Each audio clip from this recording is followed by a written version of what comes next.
दिल्लीमध्ये सीबीटीचे माननीय श्रम मंत्री मांडवियाजी यांच्या अध्यक्षतेखाली मीटिंग झाली।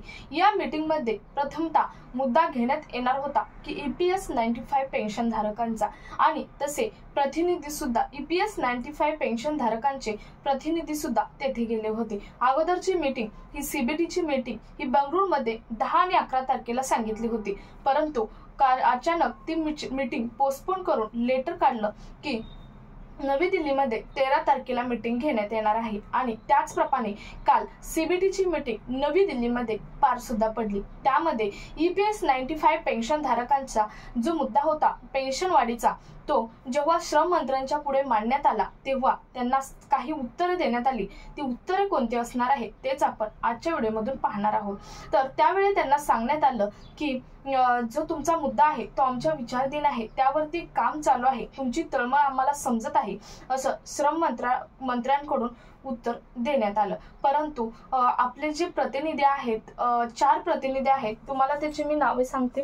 4 प्रतिनिधी आहेत, त्यामध्ये वीरेंद्र सिंग राजवत, सुरेश जंगवाल, राजू भटनाकर, रमाकांत नरगुण आणि सर्वात महत्त्वाचे म्हणजे ज्यांच्या अध्यक्षतेखाली आतापर्यंत आंदोलन पार पडत आहेत किंवा मीटिंग पार पडत आहेत ते म्हणजे माननीय कमांडर अशोक राऊत हे तेथे त्या मीटिंगला उपस्थित होते। आणि त्यावेळी त्यांनी जेव्हा मंत्र्यांनी त्यांना सांगितलं की आमचं तुमच्या जो मुद्दा आहे त्याच्यावरती काम चालू आहे, तेव्हा माननीय कमांडर अशोक राऊत यांनी सांगितलं की आम्हाला आता तोंडी आश्वासन नको आहेत, आम्हाला जे काही तुमचा निर्णय आहे, मग तुम्ही पेन्शन किती देणार आहात किंवा पेन्शन वाढवणार आहात की नाही, वाढवणार नाही तर काय करणार आहात, हे जे काही आहे ते आम्हाला लेखी पाहिजे, लेखी स्वरूपात पाहिजे। कारण आतापर्यंत 8 ते 9 वर्ष सरकारने आम्हाला फक्त आणि फक्त आश्वासनच दिलेले आहेत असं माननीय कमांडर अशोक राऊत यांनी जे मीटिंग होती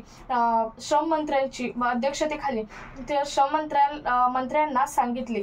तेव्हा त्यांनी असं सांगितलं की यावरती उद्या 2:30 वाजता पुन्हा एक मीटिंग घेऊ, म्हणजे उद्या 2:30 वाजता म्हणजे आज 14 ऑक्टोबर, आज 14 ऑक्टोबरला 2:30 वाजता ही मीटिंग चालू होणार आहे।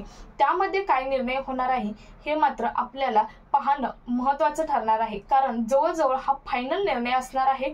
पेन्शन धारकांची दिवाळी गोड होते की काळी होते हे तितकंच पाहावं लागेल। कारण काल माननीय अशोक राऊत, कमांडर माननीय अशोक राऊत यांनी सुद्धा सांगितलं की जर आमची पेन्शन वाढवली नाही किंवा आम्हाला लेखी स्वरूपात आश्वासन दिलं नाही तर आमची दिवाळी काळी असणार आहे। आम्ही दिवाळी दिवशी एकही अन्नाचा घास खाणार नाही, पाणी पिणार नाही। आमची दिवाळी म्हणजे आमच्या ज्येष्ठ नागरिकांची, पेन्शन धारकांची, EPS 90 पेन्शनर्सची दिवाळी ही काळी असणार आहे असं मीडिया समोर येत माननीय अशोक राऊत यांनी सांगितलं किंवा श्रम मंत्र्यांच्या पुढे सुद्धा त्यांनी असंच सांगितलेलं आहे, आमची दिवाळी काळी असणार आहे। कारण आमचा हा संघर्ष खूप वर्षाचा पासून चालू आहे आणि या संघर्षाला आतापर्यंत आमच्यातले निम्मे जण देवाघरी गेले, परंतु अद्यापही आम्हाला कोणताच निर्णय मिळत नाही। इतक्या महागाईच्या काळात सुद्धा महागाई भत्ता तर वाढवला जातच नाही, पेन्शन सुद्धा वाढवली जात नाही आमची, असं माननीय अशोक राऊत यांनी सांगितलेलं आहे। परंतु जो काही तुमचा निर्णय आहे तो लेखी स्वरूपात पाहिजे असं सांगितल्यावरती श्रम मंत्र्यांचा फायनल निर्णय आलेला आहे। तो म्हणजे आज 2:30 वाजता म्हणजेच 14 ऑक्टोबर 2025 आज 2:30 वाजता मंगळवार आहे आज 2:30 वाजता पुन्हा श्रम मंत्र्यांबरोबर माननीय अशोक राऊत, त्यानंतर वीरेंद्र सिंग राजवत, सुरेश जंगवाल, राजू भटनाकर आणि रमाकांत नरगुण यांच्या उपस्थितीमध्ये ही मीटिंग होणार आहे। सर्व EPS 95 पेन्शनर्सचे जे प्रतिनिधी म्हणून हे 5 जण जाणार आहेत असं माननीय अशोक राऊत, कमांडर माननीय अशोक राऊत यांनी सांगितलेलं आहे। त्यामुळे 2:30 वाजताची आजची वाट पाहावी लागेल, हा फायनल निर्णय होतो की काय असं सर्व पेन्शन धारकांची अपेक्षा तर आहेच, परंतु जो पण काही निर्णय होणार आहे तो लेखी स्वरूपात देणार असल्यामुळे थोडीफार पेन्शन धारकांची अपेक्षा सुद्धा वाढलेली आहे। तुमचं यावरती काय मत आहे तुम्ही कमेंट मध्ये सांगू शकता।